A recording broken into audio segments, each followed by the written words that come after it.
Chapitre 64, des illusions mutuelles. Ce qui est dans les cieux et ce qui est sur la terre glorifie Allah. À lui la royauté et à lui les louanges. Et il est omnipotent.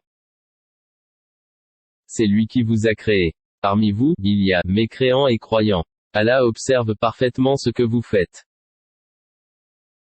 Il a créé les cieux et la terre en toute vérité et vous a donné votre forme et quelle belle forme il vous a donnée. Et vers lui est le devenir. Il sait ce qui est dans les cieux et la terre, et il sait ce que vous cachez ainsi que ce que vous divulguez. Et Allah connaît bien le contenu des poitrines.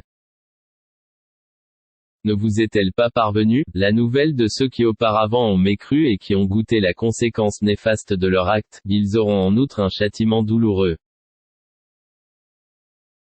Il en est ainsi parce que leurs messagers leur venaient avec des preuves évidentes, et qu'ils ont dit, sont-ce des hommes qui nous guideront?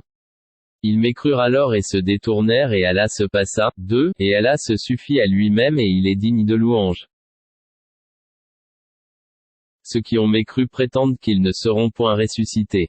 Dis, mais si, par mon Seigneur, vous serez très certainement ressuscités, puis vous serez certes informés de ce que vous faisiez.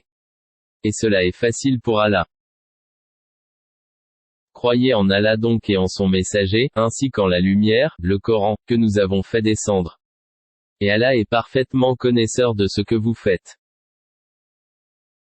Le jour où il vous réunira pour le jour du rassemblement, ce sera le jour de la grande perte.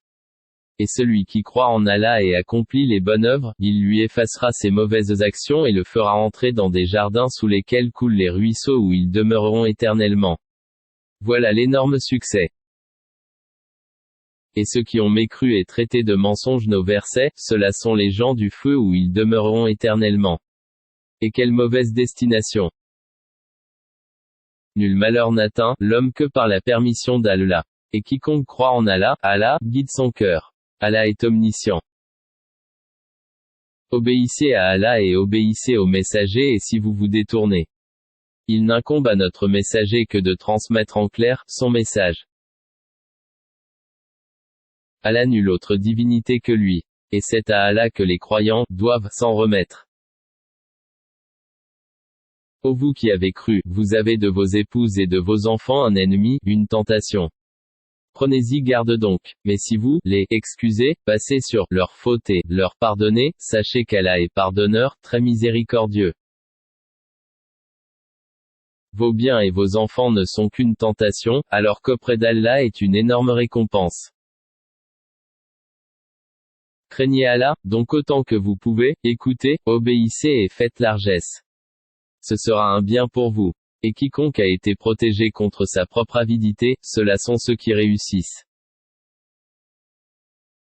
Si vous faites à Allah un prêt sincère, il le multipliera pour vous et vous pardonnera. Allah cependant est très reconnaissant et indulgent. Il est le connaisseur du monde invisible et visible, et il est le puissant, le sage.